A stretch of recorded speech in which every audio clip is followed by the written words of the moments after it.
مطابق اگر کوئی شخص دو گالوں کے درمیان اور دو رانوں کے درمیان جو ہے اس کی ضمانت رسول اللہ صلی اللہ علیہ وسلم کو دے تو رسول اللہ صلی اللہ علیہ وسلم اسے جنت کی ضمانت دے. اور دو گالوں کے درمیان کیا ہے؟ اس کی زبان ہے. اور دو رانوں کے درمیان انسان کی شرم کا ہے.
اور انسان اپنی اس خواہش کو پورا کرنے کے لیے ہر راستہ اختیار کرتا ہے، لیکن ذرا سینسیبل طریقے سے، عقل کے ساتھ.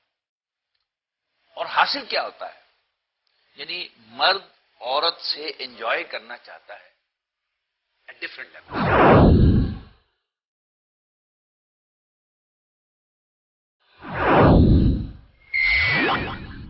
عورت عام طور پر مردوں کی گفتگو کا موضوع ہوتی ہے، کہ مرد عام طور پر عورتوں کی گفتگو کا موضوع نہیں ہوتے. لیکن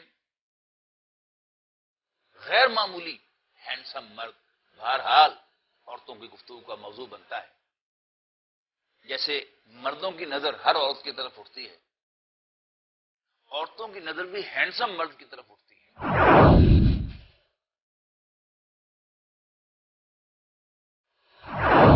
جذبہ جنس یہ اتنا قوی جذبہ ہے کہ یہ دین کے کام میں بھی انسان کو کوئی ایکسیپشن نہیں. اگر دین کے کام میں بھی ستر و حجاب کے احکام اور سیگریگیشن کی انسٹرکشنز کو فالو نہیں کیا جائے گا تو یہاں بھی پھر چند چڑھیں گے، اور وہاں پر وہ چیزیں ہوں گی کہ جن سے دین بھی بدنام ہوگا اور اللہ تعالیٰ کے ہاں جواب دہی بھی بڑی سخت ہوگی.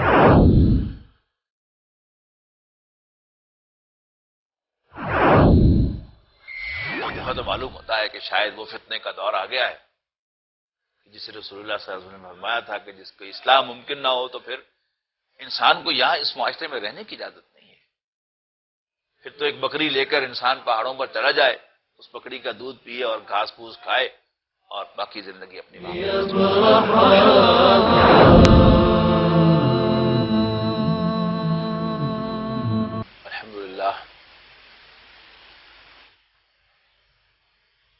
الحمدللہ نحمده ونستعینه ونستغفره ونؤمن به ونتوکل علیہ ونعوذ باللہ من شرور انفسنا ومن سیئات اعمالنا من يهده الله فلا مضل له ومن يضلله فلا هادي له ونشهد ان لا اله الا الله وحده لا شريك له ونشهد ان سيدنا محمدا عبده ورسوله ارسله بالهدى ودين الحق ليظهره على الدين كله وكفى بالله شهيدا صلی اللہ علیہ وسلم تسلیما کثیرا کثیرا. اما بعد فاعوذ باللہ من الشیطان الرجیم. بسم اللہ الرحمن الرحیم. هل اتى على الانسان حين من الدهر لم يكن شيئا مذكورا انا خلقنا الانسان من نطفة امشاج نبتليه فجعلناه سميعا بصيرا انا ہدیناہ السبیل اما شاکرا و اما کفورا. اللہ تعالیٰ کی حمد و ثنا اور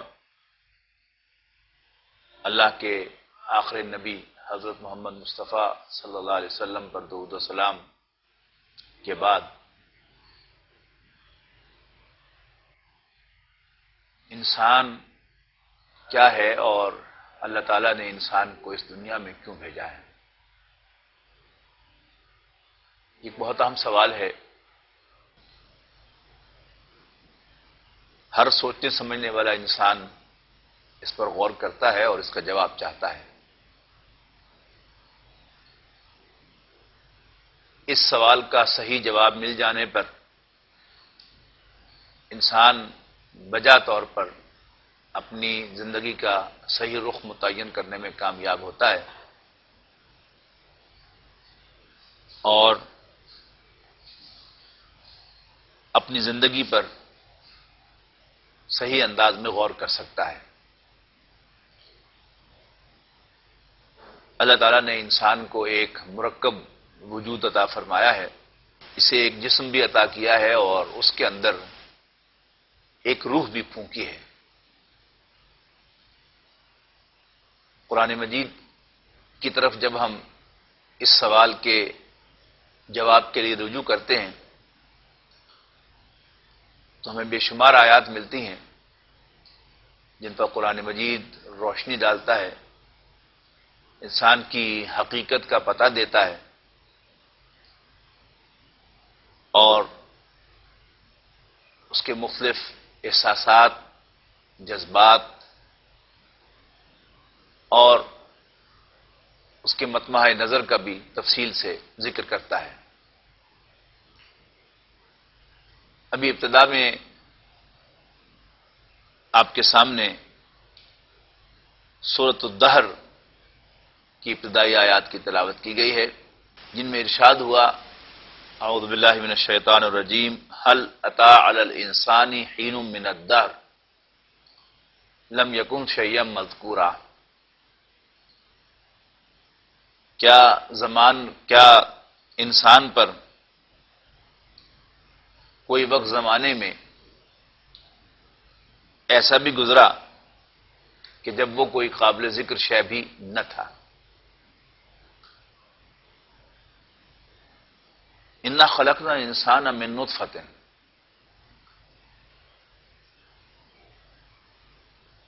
یعنی وہ کوئی قابل ذکر شے نہ تھا، کچھ بھی نہ تھا. اس کے کئی مفہوم ہو سکتے ہیں لیکن یہاں پر واضح کیا گیا کہ اللہ تعالیٰ کے پیش نظر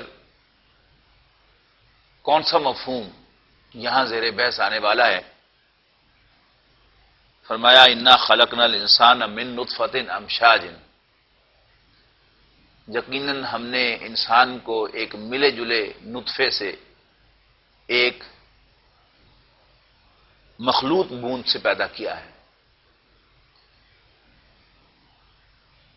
یعنی ایک فلوئڈ مرد کا اور ایک فلوئڈ عورت کا. ہم سب جانتے ہیں کہ ان دونوں کے ملاپ ہی سے انسان وجود میں آتا ہے اور ارب انسان سوائے ایک ایکسیپشن کے حضرت عیسیٰ علیہ السلام کی وہ اسی طریقے سے وجود میں آئے. لیکن یہاں پر بات یہیں پر چھوڑ نہیں دی گئی بلکہ ساتھ ہی فرمایا نبتلیہ، تاکہ ہم اسے آزمائیں. ان آرڈر ٹو ٹیسٹ ہم فجعلناہ سمیعا بصیرا، بس ہم نے اس کو بنایا سننے والا، دیکھنے والا. جب کسی چیز کا مقصد، پرپز معلوم ہو جائے تو اس کے فنکشنز کو سمجھنا بہت آسان ہو جاتا ہے. مثال کے طور پر اگر ایک کار کا فنکشن ہمیں معلوم نہ ہو اور کار ہمارے سامنے آئے تو شاید وہ ہمارے لیے پریشانی کا باعث بنو کہ یہ پہیے کیا چیز ہیں اور یہ انجن کیا چیز ہے، یہ سیٹیں کیا ہیں، ان کا فنکشن کیا ہے۔ لیکن جب یہ معلوم ہوتا ہے کہ یہ کار سواری کے کام آتی ہے، پھر یہ بھی سمجھ میں آتا ہے کہ اسے چلنا چاہیے، یہ بھی سمجھ میں آتا ہے کہ اسے بوجھ اٹھانا چاہیے، یہ بھی سمجھ میں آتا ہے کہ اس کی رفتار ہونی چاہیے، یہ بھی سمجھ میں آتا ہے کہ اس کی بریک بھی ہونی چاہیے، یہ بھی معلوم ہوتا ہے کہ اسے بوجھ بھی اٹھانا چاہیے۔ اللہ حاضر قیاس انسان کو اس کے سارے فنکشن سمجھ میں آ جاتے ہیں جب آبجیکٹو معلوم ہو۔ اللہ تعالیٰ نے بھی انسان کو ایک مرکب وجود بنایا ہے، اس کے بہت سے فنکشنز ہیں،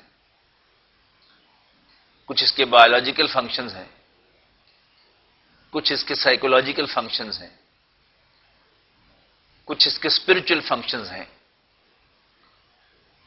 وہ تمام فنکشنز بڑی آسانی سے سمجھ میں آ جاتے ہیں اور وہ آرڈر میں آ جاتے ہیں اگر انسان کو اس کا مقصد تخلیق سمجھ میں آ جائے، جو کیا ہے، نب تلیہی، تاکہ ہم اسے جانچیں، تاکہ ہم اسے پرکھیں، تاکہ ہم اس کا امتحان لیں، تاکہ ہم اسے ٹیسٹ کریں۔ اور اسی مقصد کے لیے اللہ تعالیٰ نے اس کو سماعت و بصارت سے نوازا کہ آنکھوں سے دیکھتا ہے اور انفارمیشن حاصل کرتا ہے، کانوں سے بھی سنتا ہے، انفارمیشن حاصل کرتا ہے۔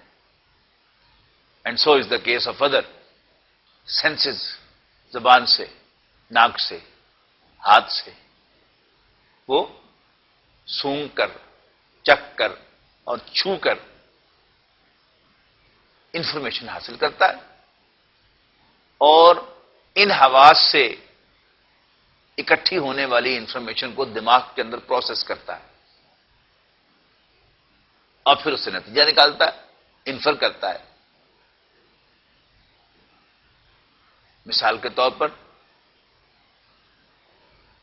دھواں، اسموک نظر آتا ہے، جب انسان انہیل کرتا ہے تو اس سے کھانسی آتی ہے، اور ناک جلنے کی بو کو محسوس کرتا ہے، تو انسان اس نتیجے پر پہنچتا ہے کہ کچھ آگ ہے جو لگی ہوئی ہے، جس سے دھواں اٹھ رہا ہے، وہی میرے ناک کو پنچ کر رہا ہے، وہی میرے گلے کو پنچ کر رہا ہے۔ اس کے بعد ارشاد فرمایا انا ہدیناہ السبیلا۔ اب جو انسان کے اللہ تعالیٰ نے اسپرچل فنکشنز رکھے ہیں، اب ان کی طرف بات بڑھ رہی ہے۔ انا ہدیناہ السبیلا، ہم نے اس کو راستہ دکھا دیا ہے، ہم نے ان کو اس کو صحیح راستے کی طرف ڈائریکٹ کر دیا ہے۔ اما شاکرن و اما کفورا، چاہے تو یہ شکر گزار بنے اور چاہے تو نہ شکرہ بنے۔ تو اللہ تعالیٰ نے انسان کو اس جسمانی وجود کے ساتھ ساتھ ایک روحانی وجود بھی عطا فرمایا، اور اس روحانی وجود کے اندر بھی اللہ تعالیٰ نے سینسز بھی عطا کیے اور انفر کرنے کی طاقت بھی عطا کی۔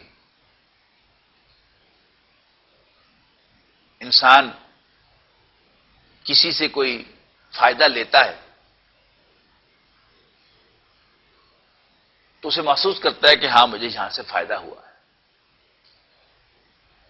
لیکن اللہ تعالیٰ نے انسان کے اندر جذبہ شکر بھی رکھا ہے، اور ساتھ ہی یہ سمجھ بھی اسے دی ہے کہ وہ چاہے تو نہ شکرہ بن جائے، اور ساتھ ہی یہ چوائس بھی دیا ہے کہ چاہے تو شکر گزار بنے، چاہے تو نہ شکرہ بنے۔ تو اللہ تعالیٰ نے انسان کو جو جذبات عطا کیے ہیں، وہ جذبات کئی سمتوں میں ہیں۔ ان جذبات کے اندر انسان کے مختلف رشتوں کے ساتھ جو اٹیچ جذبات ہیں وہ بھی ہیں،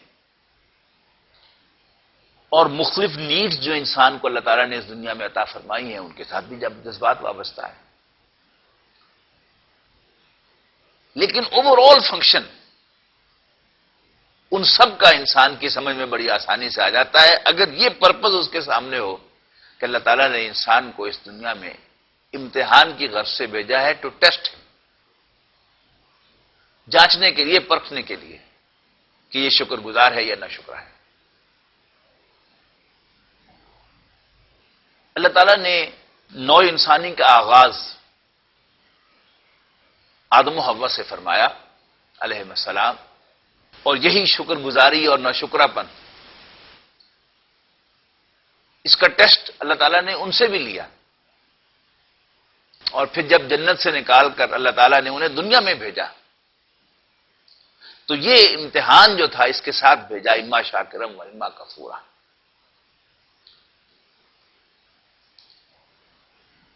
اللہ تعالیٰ نے انسان کو جو جذبات عطا کیے ہیں وہ کئی نوعیت کے ہیں، اور انہی میں سے ایک جو ہے وہ انسان کا جنسی جذبہ ہے، اور اس کی کئی سمتیں ہیں. اس کی ایک بایولوجیکل سمت ہے، حیاتیاتی اس کی ایک سمت ہے، ڈائریکشن ہے. اور یہ ڈائریکشن کیا ہے کہ انسان کو اللہ تعالیٰ نے اولاد کا شوق بھی عطا کیا ہے، اولاد کو اس کی ضرورت بھی بنایا ہے، لیکن اولاد کے حصول کو اس جذبے کے ساتھ باندھ دیا ہے. یعنی اولاد انسان حاصل کرتا ہے، جیسا کہ ابتدا میں عرض کیا گیا، مذکر اور مؤنث نطفوں کے ملاپ سے، اور اس ملاپ کے لیے اللہ تعالیٰ نے ایک کشش دونوں جنسوں کے اندر رکھی ہے. اس کشش کے تحت وہ ایک دوسرے کی طرف کھینچتے ہیں، ان کا ملاپ ہوتا ہے، اور پھر اللہ تعالیٰ جو ہے اس سے اولاد کا ایک سلسلہ جو ہے وہ چلاتا ہے. یہ بایولوجیکل فنکشن جو ہے یہ انسانوں اور حیوانوں میں مشترک ہے، لیکن اللہ تعالیٰ نے اس بایولوجیکل فنکشن کے ساتھ ساتھ اس بایولوجیکل نیڈ اور اس بایولوجیکل جذبے کے ساتھ ساتھ کچھ انسانی جذبات بھی اللہ تعالیٰ نے رکھے ہیں. اللہ تعالیٰ نے انسانوں کو رشتوں کا احساس یعنی موت تک کنٹینیو کرنے والا عطا فرمایا ہے، جبکہ حیوانات کے اندر یہ جذبہ اس طرح سے نہیں ہے. وہ جانور جو ہم عام دیکھتے ہیں، گائے بھینس ہے، بکری ہے، اسی طرح مرغیاں ہیں، ہم یہ دیکھتے ہیں کہ ایک خاص عمر تک اللہ تعالیٰ نے ان کے اندر یہ فیلنگ رکھی ہے کہ یہ میری اولاد ہے اور یہ میری ماں ہے. باپ کا احساس تو کچھ جانوروں میں صرف رکھا ہے، سب میں نہیں رکھا، لیکن ماں کا احساس جو وہ بھی اللہ تعالیٰ نے ایک خاص حد تک رکھا ہے کہ جب تک ایک بچہ اپنی ماں پر ڈیپینڈنٹ ہوتا ہے تو اسے معلوم ہوتا ہے کہ یہ میری ماں ہے، اور ماں کو معلوم ہوتا ہے کہ یہ میرا بچہ ہے. اور یوں ہی ایک چڑیا کا بچہ خود اڑنے کے قابل ہو جاتا ہے تو چڑیا جو ہے اسے گھونسے سے نکال کے پھینک دیتی ہے، اب تو کون اور میں کون. اسی طرح ہم دیکھتے ہیں کہ گائے بھینس، بکری اور بھیڑ کے اندر بھی یہ جذبہ ایک حد سے زیادہ، ایک عمر سے زیادہ اپنا وجود نہیں رکھتا، لیکن اللہ تعالیٰ نے انسان کو یہ احساس جو اونٹ بھر کے لیے عطا کیا ہے. ایک انسان کو یہ یاد رہتا ہے کہ یہ میری ماں ہے، ماں کو یاد رہتا ہے کہ یہ میرا بیٹا ہے، باپ کو پتا ہوتا ہے کہ یہ میرا بیٹا ہے، یہ میری بیٹی ہے، بھائی کو پتا ہوتا ہے کہ یہ میری بہن ہے، یہ میرا بھائی ہے، یہاں تک کہ اس سے بھی آگے بڑھ کر چچا، ماموں، خالہ، بھانجا، بھتیجا، یہ سب بھی انسان کو معلوم ہوتے بھی ہیں اور یاد رہتے بھی ہیں۔ اگر یاد ہے تو پھر ان کا احساس بھی ہے۔ تو اللہ تعالیٰ نے انسان کو امتحان بھی اسی جذبات اور احساسات کے ساتھ دیا ہے، جیسے علم دیا ہے ویسے امتحان بھی ہے، اور امتحان کا ہمیشہ یہی قاعدہ ہوتا ہے کہ ایک پریپ کے بچے کو پریپ کے کریکولم میں سے سوال پوچھے جاتے ہیں، اس کا امتحان لیا جاتا ہے، اور ایک پی ایچ ڈی کا وائبہ جو ہے ایک پی ایچ ڈی کے اسٹوڈنٹ کے مطابق ہوتا ہے۔ بیچلر لیول پر بیچلر لیول کے سوال پوچھے جاتے ہیں، اور سیکنڈری لیول پر سیکنڈری لیول کے سوال پوچھے جاتے ہیں۔ تو انسان کو اللہ تعالیٰ نے یعنی مختلف ڈائمینشنز کے اندر جذبات و احساسات دیے ہیں، ان سب کا امتحان اللہ نے لینا ہے، اور بلا شبہ اس میں کوئی شک نہیں ہے کہ انسان کے جذبات میں ایک بہت ہی قوی جذبہ جو ہے وہ انسان کا جنسی جذبہ ہے۔ بلکہ بعض اوقات تو احساس ہوتا ہے کہ شاید انسان کا اصل امتحان جو ہے وہ یہی ہے۔ اگر انسان اس دنیا میں اس جذبے پر قابو پاتا ہے تو وہ ترقیوں کو چھوتا ہے، اور اگر انسان اس جذبے پر قابو نہ پا سکے تو واقعتاً اسفل سافلین میں نچلوں میں بھی سب سے نچلا ہو جاتا ہے۔ اگر اس جذبے پر قابو پاتا ہے تو اپنے اندر ایک عظمت کا احساس محسوس کرتا ہے، اور اگر اس جذبے پر قابو نہ پا سکے تو وہ خود اپنی نگاہوں سے گر جاتا ہے۔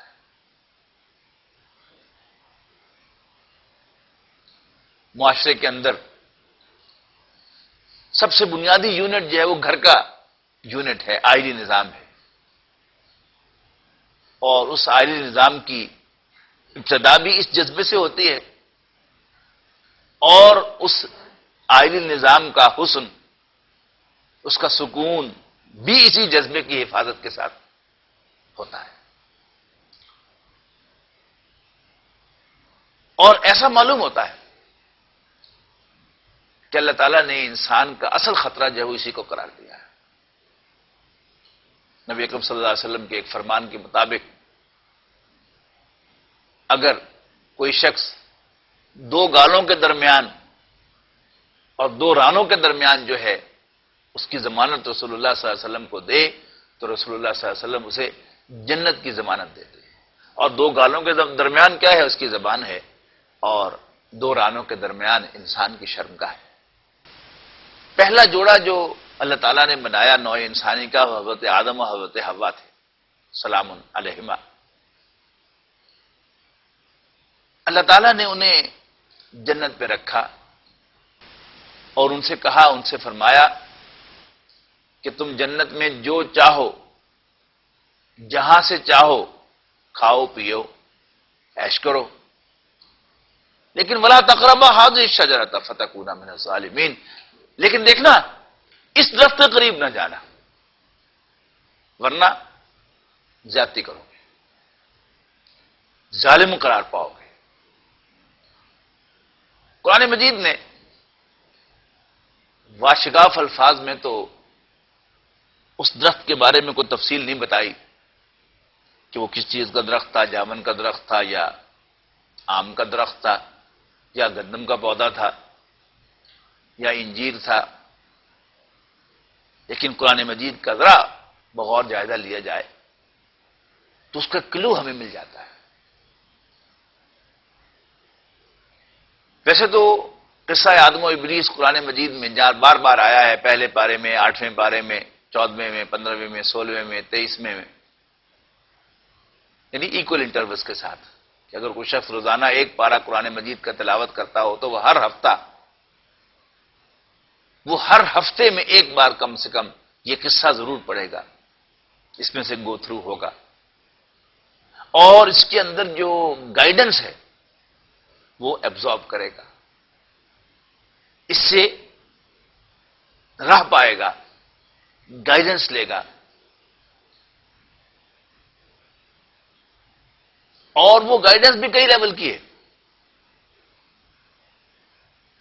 ایک تو یہ کہ یہ دو کرداروں کی کہانی ہے، ایک اینگل سے دیکھیں تو وہ دو کرداروں کی کہانی ہے۔ ایک کردار اللہ کا فیوریٹ کردار ہے، اور وہ ہے آدم و حوا سلام علیہما کا کردار، اور دوسرا اللہ کا کنڈیمڈ کردار ہے، اور وہ ہے ابلیس کا کردار ہے۔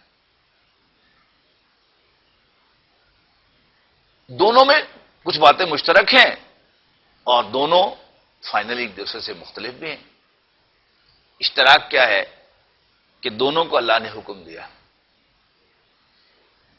دونوں سے اللہ کی نافرمانی ہو گئی۔ شیطان سے اللہ نے کہا کہ سجدہ کرو، اس نے سجدہ کرنے سے انکار کیا۔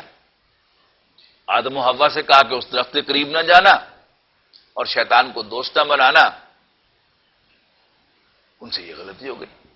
جب اللہ نے جواب طلبی کی دونوں کی تو وہاں بہت نمایاں فرق واقع ہو گیا کہ شیطان نے اپنا جرم ماننے کی بجائے خود اللہ تعالیٰ ہی کو مورد الزام ٹھہرا دیا، معاذ اللہ، کہ اللہ تو نے مجھے آگ سے پیدا کیا، اسے مٹی سے پیدا کیا، آگ سپیریئر ہے، مٹی انفیریئر ہے، آگ کا مٹی کو سجدہ کرنا بنتا ہی نہیں۔ یعنی بٹوین دا لائنز کیا کہنا چاہتا تھا؟ تیرا حکم غلط تھا۔ آدم و حوا سے بھی اللہ نے جواب طلبی فرمائی، کیوں آدم و حوا، کیا میں نے تمہیں اس درخت کے پاس جانے سے منع نہیں فرمایا تھا؟ نوٹ کیجیے گا الفاظ، کیا میں نے تمہیں اس درخت کے پاس جانے سے منع نہیں فرمایا تھا؟ اور تمہیں وارن نہیں کیا تھا کہ شیطان تمہارا کھلا دشمن ہے؟ وہ بھی کہہ سکتے تھے کہ ربا ہمیں سب معلوم ہو گیا ہے، شیطان نے ہمیں سب اندر کی باتیں بتا دی، تو نے ہمیں پیدا ہی زمین کے لیے کیا ہے، اب تو بہانے سے ہمیں بھیجنا چاہتا ہے۔ یہ 100 قسم کی باتیں، من حرامی ہوئی ٹنٹے۔ جب انسان کا من جو ہے، جب انسان کا دل جو ہے وہ نافرمانی کی طرف مائل ہو جائے تو پھر انسان الٹے سیدھے بہانے 100 تراش لیتا ہے۔ کہہ سکتا تھا، لیکن کیا کہا انہوں نے؟ ہاتھ باندھ لیے، ربنا ظلمنا انفسنا وان لم تغفر لنا وترحمنا لنکونن من الخاسرین۔ سورہ اعراف میں ارشاد فرمایا گیا کہ اللہ تعالیٰ نے آدم و حوا سے کہا کہ تم دونوں جنت میں سکونت اختیار کرو اور پھر جہاں سے جاؤ کھاؤ، لیکن اس درخت کے قریب نہ جانا، فتکون من الظالمین، ورنہ ظلم کرو گے، ظالم بن جاؤ گے، زیادتی کرنے والے ہوگے۔ فوسوس لہما الشیطان، لیکن شیطان نے ان کے اندر وسوسہ اندازی کی۔ آگے وجہ بیان کی، لی یبدی لہما ما وری عنہما من سواتہما، تاکہ وہ اریاں کر دے، تاکہ وہ ان پر ظاہر کر دے، ما وری عنہما جو ایک دوسرے سے چھپایا گیا تھا، من سواتہما، ان کی شرمگاہوں میں سے۔ اب یہاں نوٹ کیجیے گا کہ اشارہ موجود ہے کہ شیطان کی وسوسہ اندازی کا مقصد ہی انہیں ایک دوسرے کے سامنے اریاں کرنا تھا۔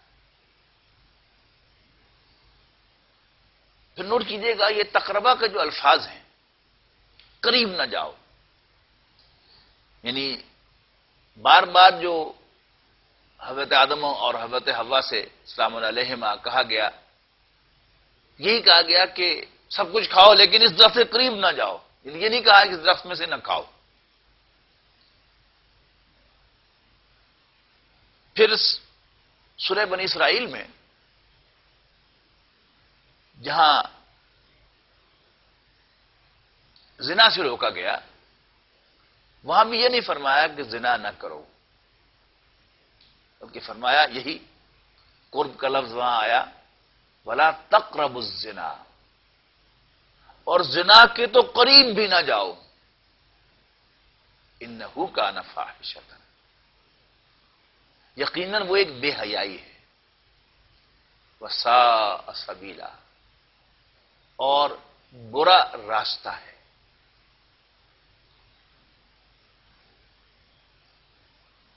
پھر سورہ اعراف میں آگے جا کے فرمایا کہ شیطان نے وسوسہ اندازی کیسے کی، وہ قالا، اور کہنے لگا ما نہاکما ربکما عن هذه الشجرة الا ان تکونا ملکین او تکونا من الخالدین، کہ تمہارے رب نے تم دونوں کو اس درخت کے پاس جانے سے صرف اس لیے منع کیا ہے کہ تم کہیں فرشتے نہ بن جاؤ اور جنت میں مستقل رہائش نہ اختیار کر لو، یہاں ٹکی نہ ہو جاؤ۔ اور قسم کھائی کہ میں تمہارا بڑا خیر خواہ ہوں۔ فدلہما بغرور،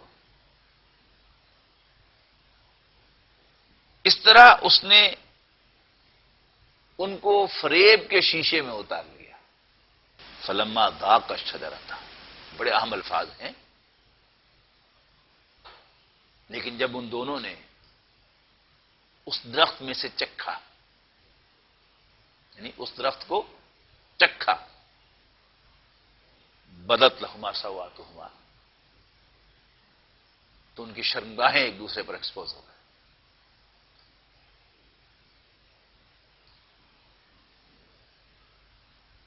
دنیا کے باقی معاملات میں انسان اپنے اوپر ایک پابندی لگا لے کہ میں یہ نہیں کروں گا، تو بالکل اس کے مارجن پر کھڑا ہو کر اپنی اس پابندی کو وہ آبزرو کر سکتا ہے۔ مثلا ایک شخص کہتا ہے کہ میں فلاں چیز نہیں کھاؤں گا، اس کی ٹیبل پر پڑی رہے، باقی سب لوگ کھاتے رہیں، اس کی نفرت اس سے برقرار رہے گی، وہ چیز نہیں کھائے گا، اور ایک دن نہیں، 4 دن نہیں، سال ہر سال تک نہیں کھائے گا۔ لیکن آپ ایک ماحول میں رہیں، مکسڈ ماحول میں رہیں، جہاں آپ کا عورتوں کے ساتھ فری میل ملاپ ہو، آپ زیادہ دن تک اپنے شرم و حیا کو برقرار نہیں رکھ سکتے۔ آپ پہلی دفعہ سامنے جائیں گے تو آنکھ اٹھاتے ہوئے بھی، اگر آپ ایک باحیا انسان ہیں تو پہلی دفعہ آنکھ اٹھاتے ہوئے بھی آپ گھبرائیں گے، کوئی ضروری بات بھی کرنی ہوگی تو بڑی مشکل سے آپ نظریں جھکا کر کریں گے، لیکن بہت جلد وہ نظریں جھکنا ختم ہو جائیں گی۔ ٹو اسٹارٹ ود آپ بڑے ہیزیٹنٹ ہوں گے بات کرنے میں، پھر بات کرنے میں وہ ہیزیٹیشن ختم ہو جائے گی۔ ہیزیٹیشن ہی کا ترجمہ شرم ہے نا، وہ حیا باقی نہیں رہے گا، اور پھر بے تکلفی ہو جائے گی گفتگو کے اندر، اور پھر صرف گفتگو ہی نہیں، اٹھنے بیٹھنے میں احتیاط بھی ختم ہو جائے گی۔ ٹو اسٹارٹ ود آپ کسی خاتون کے قریب نہیں بیٹھیں گے، لیکن بہت جلد آپ کو یہ تمیز ختم ہو جائے گی۔ ٹو اسٹارٹ ود کوئی خاتون آپ کے قریب آ کے بیٹھ جائے تو آپ وہاں سے اٹھ کے چلے جائیں گے، لیکن بہت جلد آپ یہ بھی ہضم کر جائیں گے۔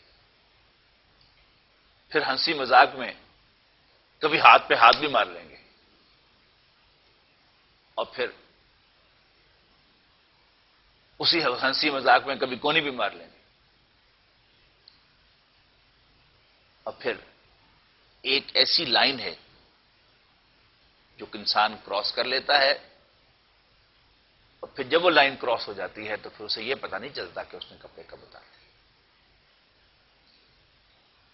تو فرمایا فلما ذاق الشجرۃ بدت لہما سواتہما، جب انہوں نے اس میں سے چکھا تو ان کی شرمگاہیں ایک دوسرے پہ ایکسپوز ہو گئی، وَطَفِقَا يَخْصِفَانِ عَلَيْهِمَا مِنْ وَرَقِ الْجَنَّةِ، اور وہ لگے جنت کے پتوں سے اپنی شرمگاہوں کو ڈھانپنے. یعنی انسان جب جذباتی ہوتا ہے تو وہ بٹن توڑ کر اور کپڑے پھاڑ کر جو ہے وہ برہنا ہوتا ہے.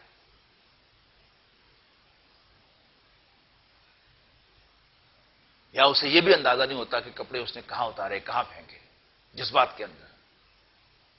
پھر ایک دم جب روشنی ہوتی ہے تو پھر ایک دم پینک کے اندر جو چیز اسے ملتی ہے اسی سے اپنے جسم کو ڈھانپتا ہے. بالکل تصویر کھینچی ہے. اس وقت اللہ نے پکارا، الم انہکما عن تلکما الشجرۃ، کیا میں تمہیں اس درخت سے منع نہیں کیا تھا؟ وَقُلْ لَكُمَا إِنَّ الشَّيْطَانَ لَكُمْ عَدُوٌّ مُبِينٌ، اور تمہیں وارن نہیں کیا تھا کہ بے شک شیطان تمہارا کھلا دشمن ہے. اگر انسان جائزہ لے تو واقعتاً ایسا محسوس ہوتا ہے کہ شاید اس دنیا میں اللہ تعالیٰ نے اس کا سب سے بڑا امتحان یہی جذبہ رکھا ہے. انسان برائی کو چھوڑ کر نیکی کے راستے پر آ جائے، سب برائیاں جو ہے وہ چھوٹ جائیں گی اس کی. لیکن یہ برائی کبھی تو ایسا معلوم ہوتا ہے کہ شاید یہ برائی، یا کم سے کم اس برائی کے جو ابتدائی مراحل ہیں ان کو چھوڑنا ممکن ہی نہیں. انسان بوڑھا ہو جائے، سفید بال آ جائیں، قبر میں اس کی ٹانگیں اتر جائیں، تب بھی اس کے لیے اپنی نظر پر قابو پانا آسان کام نہیں ہے. تب بھی اس کو اپنے اندر جو ہے خواہ جسمانی اعتبار سے اتنا کمزور ہو جائے کہ وہ جنسی عمل کے بھی قابل نہ رہے، تب بھی اس کا رجحان جو ہے وہ عورت کی طرف، لذت جو ہے وہ عورت کے ذکر سے لے گا، اور عورت پر نظر اس کی اٹھے گی. کہیں اوریا تصویر اس کو دیکھنے کو مل جائے تو اس کی طرف اس کا رجحان ہوگا کہ اسے دیکھے. اللہ ماشاءاللہ، ہاں اللہ بچا لے. قرآن مجید نے اس مضمون کو بہت اہمیت دی ہے. حضرت یوسف علیہ السلام کا ذکر قرآن مجید نے بڑے اہتمام سے کیا ہے. ویسے تو قرآن مجید میں بہت سے قصے، بہت سی کہانیاں بیان ہوئی ہیں، لیکن ایک ہی کہانی ایسی ہے جسے اللہ تعالیٰ نے کہانی کی طرح بیان کیا ہے. اور قرآن مجید کہانیوں کی کتاب ہے تو نہیں، یہ تو بک آف گائیڈنس ہے. یہ تو انسان کے لیے ہدایت ہے.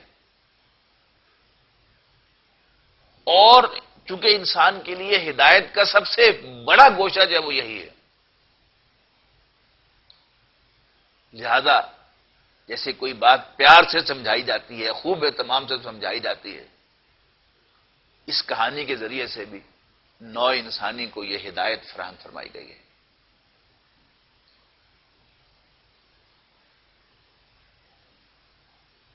حضرت یوسف علیہ السلام کے سلسلے میں دو آیات تو وہ ہیں کہ جو آنکھیں کھول دینے والی ہیں. یہ ذہن میں رکھتے ہوئے کہ حضرت یوسف علیہ السلام 3 پشتوں سے نبیوں کی اولاد ہے. یہی غلط فہمی ہوتی ہے نا ہمیں کہ میں خاندانی آدمی ہوں، لیکن ہے کوئی جو مقابلہ کرے یوسف علیہ السلام کا فیملی بیک گراؤنڈ کے اعتبار سے، خاندانی اعتبار سے؟ اور پھر آپ کو معلوم ہے کہ حضرت یوسف علیہ السلام کل کو اللہ کے نبی بننے والے تھے. ویسے تو انسان پیدائشی نبی ہوتا ہے، لیکن اسے معلوم نہیں ہوتا کہ میں نبی ہوں. اللہ تعالیٰ نبیوں کی حفاظت بھی فرماتا ہے، لیکن اس کے باوجود حضرت یوسف علیہ السلام ہمیں نظر آتا ہے کہ ہرگز ہرگز اس معاملے کو لائٹ نہیں لیتے۔ نبی کا مائنڈ بڑا کلیئر ہوتا ہے، اس کی ویژن بڑی واضح ہوتی ہے۔ نبی نیور ایور کبھی کنفیوز نہیں ہوتا، بالکل کلیئر ہیڈ ہوتا ہے اس کا، بڑی کلیئر ویژن ہوتی ہے اس کی۔ تو ہم دیکھتے ہیں سورہ یوسف علیہ السلام میں کہ حضرت یوسف علیہ السلام بڑا صاف اعتراف کرتے ہیں کہ جب گھیرا تنگ کیا عورتوں نے، وہ ہاتھ کاٹنے والا واقعہ ہوا، اور عزیز مصر کی بیوی نے عورتوں کی محفل میں کھل کر اعتراف کیا کہ yes it was my fault وَلَقَدْ رَاوَدتُّهُ عَن نَفْسِهِ، واقعی میں نے اس سے خواہش کا اظہار کیا تھا۔ I had a persuasion for him فاستعصم، لیکن اس نے اپنے آپ کو تھام کے رکھا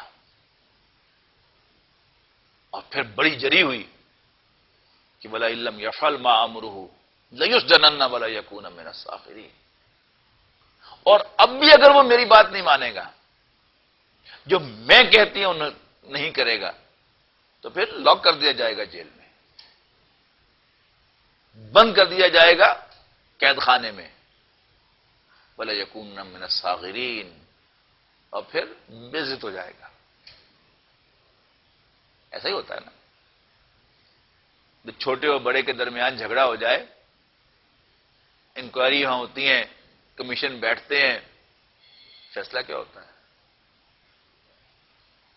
چھوٹا واز رانگ، ایسا ہی ہوا۔ عزیز مصر نے وہ ساری نشانیاں دیکھ کر، کرتا آگے سے بٹا پیچھے سے بٹا، سب کچھ دیکھ بھال کر، ایک دفعہ بیوی سے کو گھور کبھی یہ کہہ کر بھی وَاسْتَغْفِرْ لِذَنبِكَ، اپنے گناہوں کی معافی مانگ، لیکن پنالا وہیں گرا، جیل میں کسے بند کیا گیا؟ حضرت یوسف علیہ السلام۔ اور پھر آگے چلیے، جب حضرت یوسف علیہ السلام کی ضرورت پڑی بادشاہ کو، اور حضرت یوسف علیہ السلام نے شرط لگائی کہ پہلے میری پوزیشن جو ہے وہ کلیئر کی جائے۔ یہ جو پبلک میں بات پھیلائی گئی ہے کہ میں نے اپنے آقا کے ساتھ بے وفائی کی ہے، میں نے اپنے آقا کے ساتھ خیانت کی ہے، لیٹ اٹ بیکم کلیئر۔ بادشاہ نے کیس ری اوپن کیا، ساری عورتوں نے اعتراف کیا کہ ہمارے پاس یوسف کے خلاف کوئی کیس نہیں۔ عزیز مصر کی بیوی بھی بول اٹھی کہ یہ سب کچھ کھل ہی گیا ہے، واقعی میرا قصور تھا۔ وہاں حضرت یوسف علیہ السلام نے کہا کہ میں نے یہ سب کچھ اس لیے نہیں کیا کہ میں یہ کہوں کہ میں بڑا پاک باز آدمی، نہیں، اس لیے کیا ہے کہ عزیز مصر کو یہ معلوم ہو جائے کہ انی لما خنہ بالغیب، کہ میں نے اس کی عدم موجودگی میں اس کے ساتھ کوئی خیانت نہیں کی۔ بعض لوگ اسے عزیز مصر کی بیوی کا قول سمجھتے، اس نے تو خیانت کی تھی، اور کون سی خیانت ہوتی ہے؟ اور پھر صاف کہا کہ وما ابرئ نفسی، میں بھی اپنے نفس سے مبرہ نہیں ہوں، ان النفس لامارۃ بالسوء، یقیناً نفس تو برائی کا حکم دیتا ہی ہے۔ کون کہہ رہا ہے؟ حضرت ابراہیم علیہ السلام کا پڑپوتا، حضرت اسحاق کا پوتا، حضرت یعقوب کا بیٹا، اور خود اللہ کا نبی یوسف بن یعقوب بن اسحاق علیہ السلام۔ تو قرآن مجید چونکہ ہدایت ہے میرے اور آپ کے لیے، ہمیں بتانا مقصود ہے کہ ہم بھی کسی غلط فہمی میں نہ رہیں۔ اور کسی بھی خطرے کو اگر ریکگنائز کر لیا جائے تو اس پر قابو پانا آسان ہوتا ہے، اور اگر انسان کسی خطرے کو ریکگنائز ہی نہ کرے، کسی پرابلم کو فیل ہی نہ کرے، تو پھر زیادہ اندیشہ ہے کہ اس پرابلم کے اندر گر جائے گا۔ یہی معاملہ حضرات میرا اور آپ کا ہے۔ وی ٹیک اٹ لائٹ،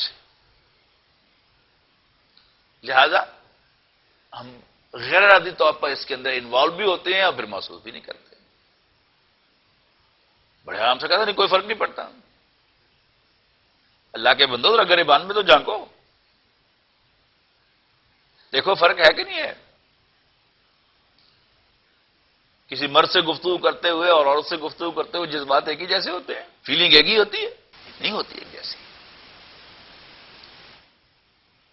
ہاں، ملما کاری جتنی مرضی کر لیں، اپنے اوپر خول چڑھا لیں، اپنے آپ کو بیوقوف بنا لیں، لوگوں کو بیوقوف بنانے کی کوشش کریں، لیکن اگر اللہ ہمیں توفیق دے حقائق کو فیس کرنے کی، فیکٹس کو فیس کرنے کی، اپنے اندر جھانکنے کی دیانتداری کے ساتھ، تو پھر ہم یہ اعتراف کیے بغیر نہیں رہ سکیں گے کہ yes it's a weak point. ہم میں سے کوئی نہیں کہہ سکتا کہ میں اپنے نفس سے مبرہ ہوں، نو، ایوری ون ہیز ٹو سے وما ابرئ نفسی، میں بھی اپنے نفس سے مبرہ نہیں ہوں۔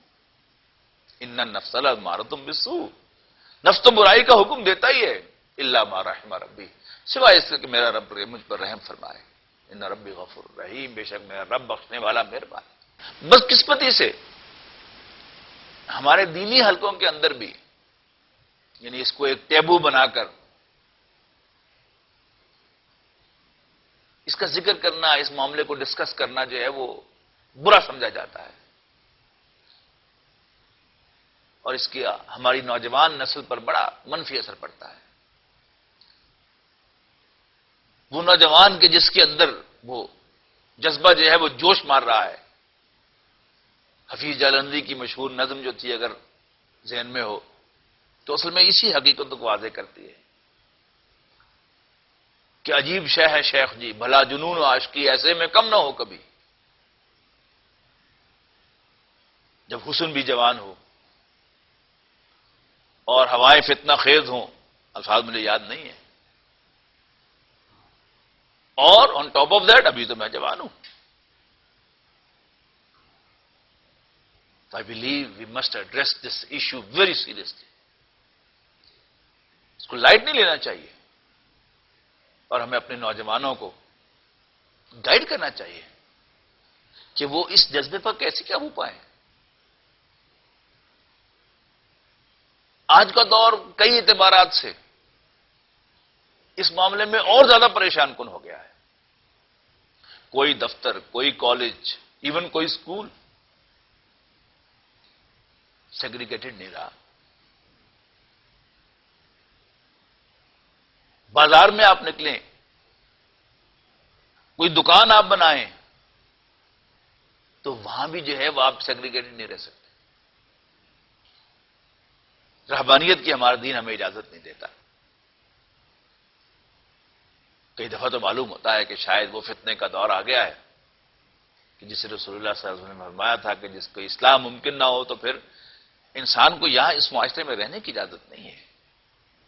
پھر تو ایک بکری لے کر انسان پہاڑوں پر چلا جائے، اس بکری کا دودھ پیے اور گھاس پھوس کھائے اور باقی زندگی اپنی وہاں پر بسر کرتے۔